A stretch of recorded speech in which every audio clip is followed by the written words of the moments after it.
부활주일에 여러분을 만나니까 더 기쁩니다. 우리가 살아가는 이 땅은 기적이 참 많습니다. 여러 가지 기적 가운데 이렇게 뉴스 같은 데 보면은 사람이 죽었다가 이렇게 다시 살아나기도 하고, 또 큰 사고가 있었는데 다행히 다치지 않을 때도 있고, 또 지금까지 살아오면서 일어날 수 없는 그런 일들이 사람들의 뉴스가 되는 경우가 종종 있습니다.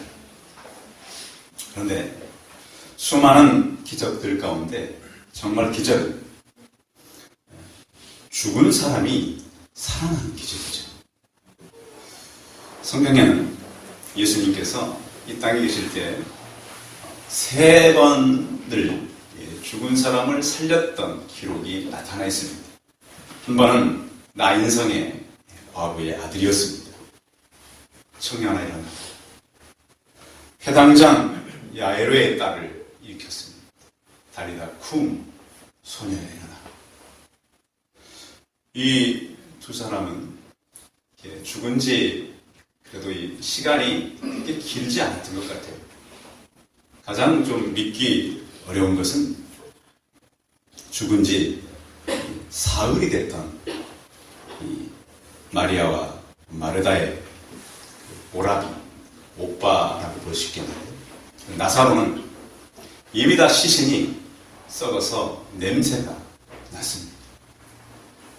예수님은 그를 이 시체에 이렇게 옷감 같은 게 감겨있었는데 그대로 무덤에서 나오게 했습니다. 성경은 우리가 다 믿어져서 믿는 책이 아닙니다. 믿음으로 받아들이는 것이죠. 그 이유는 사실이기 때문입니다. 여러분, 사실이라도 우리가 다 믿어지는 건 아니잖아요. 사실이지만 믿기지 않는 일이 있어요. 성경도 마찬가지죠. 그러나 우리가 성경을 받아들이는 것은 이미 있었던 사실을 우리에게 전하기 때문입니다. 그런가 하면 이 3사람 외에도 가장 놀라운 기적은 자신이 죽었다가 부활한 얘기입니다. 2000년 전에도요, 그 예수님이 죽었다가 부활한 걸 본 사람도 다 믿지는 않았어요. 우리 사람들이 그러잖아요. 저에게도 그래, 목사님 좀 보여주세요. 목사님 하나님 섬긴다면서요. 그 하나님 보여주시면 제가 믿을게요. 제가 어떻게 해야 될까요? 그래서 그렇게 질문하는 분들에게 속으로만 그러죠. 눈 떠라, 그건 보여줄게. 사람은 육안만 있는 것이 아니잖아요. 배워서 알 수 있는 지한도 있고, 또 하나님이 열어주시는 영안이었습니다. 그래서 우리는 그 영안을 가지고 하나님을 보고 만나는 것이지, 육안을 가지고, 물론 육안으로도 보이죠. 근데 그것이 믿음과 연결되기는 쉽지 않습니다. 근데 사도 바울은 왜 이 부활 얘기를 가지고 나왔을까요? 예수님은 그가 죽으시기 전부터 나는 생명이요 부활이니 나를 믿는 자는 죽어도 살겠고 무릇 살아서 나를 믿는 자는 영원히 죽지 않으리라고 선포하셨어요. 그때에 이 마르다의 나사로의 동생이 이렇게 말했습니다. 그러하여다 주는 그리스도시요 이 세상에 오시는 하나님의 아들이신 줄 내가 믿나이다 라고 대답을 합니다. 사람은 사람의 능력으로 사람을 살릴 수가 없습니다. 그런데 하나님은 그 하나님의 능력으로 죽은 사람을 살리고 본인도 예수 그리스도 자신도 살아나셨습니다. 그래서 하나님을 믿는 사람들 보면 그의 슬픔이 기쁨으로 변합니다. 왜? 영원히 사는 영생을 가졌기 때문에. 또한 그의 고통이 하나님께 주시는 축복으로 바뀔 것을 바라본 것입니다. 모든 사람이 새 삶을 얻는다라고 성경은 표현하는데, 사망이 한 사람으로 말미암았으니 죽은 자의 부활도 한 사람으로 말미 않는도다. 아담 안에서 모든 사람이 죽은 것 같이 그리스도 안에서 모든 사람이 살 얻으리라. 성경은 대표성의 원리를 우리에게 설명합니다. 그러니까 성경은 어떤 걸 증명하기보다는 원리를 설명해서 그 원리를 가지고 이야기하는 것이죠. 그러면 왜 바울이 오늘 왜 사람들이 부활을 믿지 않는가? 그런데 2000년 전에도요, 부활을 믿지 않는 이 사두개인들이라고 하는 한 파당이 있었어요. 지금도 우리나라에도 보면 어떤 그 정당이 있잖아요. 그렇듯이 교회 안에도 바리새파, 사두개파, 헤롯당, 열심당 이런 사람들이 있었는데 이 사두개파의 사람들은 천사도 믿지 않았어요. 영도 믿지 않았어요. 부활도 믿지 않았어요. 근데 문제는 이 사람들이 교회 안에 지도자들이기 때문에 영향을 받겠어요, 안 받겠어요? 받는 거예요. 지도자가 중요한 거예요. 이 사람들이 없으면 괜찮은데 사두개파 사람들이 교회 지도자들이에요. 그럼 자꾸 이런 얘기를 하는 거예요. 부활도 없다. 천사도 없다. 영도 없다. 그래서 바울이 고린도전서 오늘 말씀을 기록하게 된 거예요. 사두개파인들의 악영향으로 인해서 그 거짓 가르침이 교회 안에 파고들고 있었어요. 근데 우리는 어떤 증명보다는 기독교에 대한 결과가 우리에게 중요합니다. 어떤 결과인가? 예수 그리스도의 부활이 만약 가짜라면 그 제자들이 어떻게 다 순교를 할 수 있겠어요? 그렇잖아요. 근데 우리가 제자들이 순교했는지 안 했는지 우리가 안 봤으니까 몰라요. 그러다 치더라도 한 가지 더 설명을 한다면 지금 세계에서 가장 많이 핍박을 받는 종교는 기독교입니다. 어느 종교보다 기독교는 지금도 마찬가지예요. 2016년 영국의 그 릴리 저스트라고 하는 그 연구센터에서 세계 순교자들이 얼만큼 희생을 당하는가. 1년 동안 기독교에는 9만 명 정도가 2016년에 순교를 했어요. 그러니까 지금도 엄청나게 많은 순교자가 나와요. 여러분 생각해 보십시오. 이게 가짜라면 어떻게 이렇게 많은 순교자들이 계속 나오겠어요? 그리고 거짓말도 한두 번이지 어떻게 2000년 동안 거짓말이 계속 지속될 수가 있겠느냐고요. 여러분 그렇잖아요. 거짓말해서 몇 년 동안은 감출 수 있고 몇십 년, 몇백 년은 감출 수 있다고 가정을 한다 그래도 한 가지를 가지고 2000년 동안 계속 거짓말을 할 수는 없어요. 오늘도 아침에 이렇게 사택에서 있까 그런 데 보니까 많은 분들이 성경책을 끼고 교회를 가요. 아니 방송에서는 저렇게 교회가 나쁘다고 저렇게 목회자들이 잘못하는데 왜 그 사람들이 교회를 갈까요?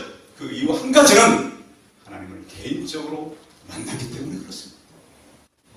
그 만나는 하나님을 내가 어떻게 거부할 수 있어요? 나와 동행하는 하나님을 어떻게 안 믿을 수가 있어요? 이게 기독교의 증거예요. 그래서 기독교는 그렇게 핍박을 해도 사라지지 않고 오히려 핍박을 하면 그곳에는 더 강한 기독교인들이 생겨요. 왜? 하나님은 그가 말씀한 대로 살아나셨기 때문입니다. 또 기독교는 온 세계로 계속 확장되고 있습니다. 그리고 또 밤에 이렇게 보면 십자가가 얼마나 많아요. 또 십자가가 많으니까 이 잠자는데 방해가 된다고 요즘엔 십자가 없애기도 하고 색깔을 이제 빨간색에서 초록색이나 하얀색으로 바꾸기도 하고 또 안 하기도 하고 나무로 만들기도 하고 이렇게 하기. 또 하나 우리가 볼 수 있는 것은 바울이라고 하는 사람의 기독교 전향이죠. 그 사람은 진짜 로마 사람일 뿐만 아니라 율법적으로 모든 걸 지키는 사람이었습니다. 그는 모든 걸 준비했고 그는 그냥 유대인으로 남아있었다면 그의 장래가 보장된 사람이에요. 그가 왜 바뀌었을까요? 다메섹 도성이라고 하는 곳에서 예수 그리스도를 직접 만나는 거예요. 성도 여러분, 예수님을 만날 때 성도님들도 경험적으로도 만나시기 바랍니다. 그냥 목회자가 만나는 하나님이 아니라 내 개인이 만나는 하나님, 또 인격적으로도 만나셔야 돼요. 사람이 성숙할수록 성숙한 만큼 예수 그리스도를 만나는 거예요. 그래서 우리의 신앙은 점점 창성해 가는 거예요. 바울은 로마인일 뿐만 아니라 사내들인 공회원이었어요. 요즘 같으면 국회의원인 것이죠. 이스라엘에 그렇게 많은 사람들이 있는데 70명만 딱 들어가십니다. 그 중에 한 사람, 공회원. 이러한 그 당대의 최고의 어떤 권력과 또 그 일찍부터 그런 성공의 가도를 달리는 사람이었습니다. 오늘 고린도서 15장은 바로 이 사도 바울의 기록입니다. 그래서 예수 그리스도가 살지 못했다면 13절 한번 읽어봐. 13절 시작. 만일 죽은 자의 부활이 없다면 그리스도도 다시 살아나지 못하셨으리라. 14절로요. 시작. 그리스도께서 만일 다시 살아나지 못하셨으면 우리가 전파하는 것도 헛것이요 또 너희들도 헛것이요. 자, 예수 그리스도의 부활이 없다면, 만약 없었다면 우리가 전파하는 것이 헛것이다. 이렇게 말씀하고 있어요. 지금까지 이렇게 보면은 얼마나 많은 전도자들이 이 땅을 왔다 갔는지 몰라요. 또 성도들 가운데 성탄절이 좋아요? 부활절이 좋아요? 네? 젊은 사람들은 성탄절이 더 좋다고. 사실 기독교의 핵심은 어디 있는 거예요? 부활이에요. 부활. 성탄절은 이제 너무 어떤 그 화려함이 있지만 사실 부활절은 좀 고요함이 있죠. 그러나 이 고요한 부활이 엄청난 능력이 나타나는 그런 능력은 영원히 살 수 있다는 확신 때문에 그런 것입니다. 그런가 하면 이 우리의 증거하는 것도 헛되다고 했습니다. 그러니까 저 같은 사람은 예수 그리스도의 부활이 없다면 인생을 지금 도둑맞고 있는 거잖아요. 여러분 도둑이 와서 뭐 좀 집에 가져가고 사기를 당하는 건 괜찮아요. 그러나 인생을 통째로 송두리째 사기당하는 이거 얼마나 억울한지. 제가 만약 죽어서 천국이 없다면 전 얼마나 억울하겠어요. 저희 가족도 마찬가지고 우리 손을도 마찬가지예요. 그것이 없다면 얼마나 억울하겠어요. 그러나 우리는 그것이 사실이기 때문에 이것을 믿고 가는 것입니다. 예수 그리스도의 부활이 없으면 우리의 믿음도 헛것인데 부활이 없다면 우리 저도 용서되지 않았겠죠. 히브리서 10장 14절에 보면 그가 거룩하게 된 자들을 위해서 한 번의 제사로 영원히 온전케 하셨습니다. 구약시대는 계속 양을 드려야 했어요. 그러나 그건 부족했어요. 그런 예수 그리스도는 십자가에서 한 번의 제사로 영원히 해결하셨어요. 어떤 사람은 그런 얘기해요. 잘못했으면 그 사람한테 잘못했대 그래야지 어떻게 하나님께 용서받았다고 하는가. 물론 사람에게 용서가 잘못한 게 힘이 필요해요. 그러나 성경은 분명히 예수 그리스도가 죽으심으로 우리 죄가 용서됐음을 말씀하고 그걸 확신하고 우리는 나가게 된 것입니다. 그런가 하면 예수 그리스도의 부활은 뭘 의미하냐면 20절 같이 읽어봅니다. 20절 시작. 그러나 이제 그리스도께서 죽은 자 가운데서 다시 살아나사 잠자는 자들의 첫 열매가 되셨다. 잠자는 자들의 어떤 열매? 첫 열매. 이스라엘의 절기 가운데는 초실절이라고 하는 절기가 있어요. 이스라엘은 그러니까 예수님이 오셔서 그냥 그 의미 없는 시간에 돌아가신 것이 아니에요. 예수님께서 이 땅에 오셔서 6월절에 돌아가셨죠. 그죠? 6월절은 양으로서 6월절과 함께 무슨 절기가 이어진다고요? 무교절이 이어진다고. 무교절. 자, 그런데 무교절이 끝나면 바로 이어지는 절기가 초실절이에요. 초실절. 그러니까 예수님께서 이 땅에 오셨을 때 안식일 다음날, 토요일 다음날 부활하셨잖아요. 그럼 무슨 날이에요? 일요일 주일날이죠. 그날이 바로 초실절이 시작되는 날이에요. 구약성경에 보면 레위기서에 보면 이런 말씀이 있습니다. 이스라엘 자손에게 말해 이르라. 너희는 내가 너희에게 주는 땅에 들어가서 너희의 곡물을 거둘 때 곡식의 첫 한 단을 제사장에게로 가져갈 것이요. 제사장은 너희를 위하여 그 단을 여호와 앞에 기쁘게 받으심이 되도록 흔들어 안식일 이튿날에 흔들 것입니다. 안식일 어떤 날에? 이튿날. 옛날 안식일은 토요일이에요. 그 다음 날이면 주일날이에요. 그러니까 오늘 부활하신 거예요. 그러니까 그들이 초실절에, 그러니까 고리를 거둬가지고요.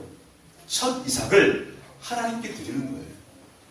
그러면 모든 백성들이 그 절기를 지내고 나서 그걸 주에서 먹고 가루를 내서 또 이게 하나님 앞에 드리기도 하고 그러는 거예요. 예수 그리스도께서는 이 초실절에 부활하신 거예요. 마가복음 16장에 보면 안식일이 지나면 막달라 마리아와 야고보의 어머니 마리아와 또 살로메가 가서 예수께 바르게 하여 향품을 사다 두었다가 안식일로 첫날 매우 일찍이 해돋을 때 무덤으로 갑니다. 지금 이스라엘 유대인들은 초실절을 위해서 막 준비해가는 거예요. 그런데 여인들은 그 예수님의 시체를 향해서 갑니다. 그런데 예수님이 부활해 계셨어요. 이것은 일부를 통한 전체를 의미하는 유대인들의 개념입니다. 자, 첫 이삭 이렇게 걷어들이면 농부들이 그만큼만 걷어들입니까? 나머지도 다 걷어들입니까? 나머지도 다 걷어들인다는 거예요. 예수 그리스도의 부활은 우리 모두가 부활한다는 건 절기의 의미를 갖고 있어요.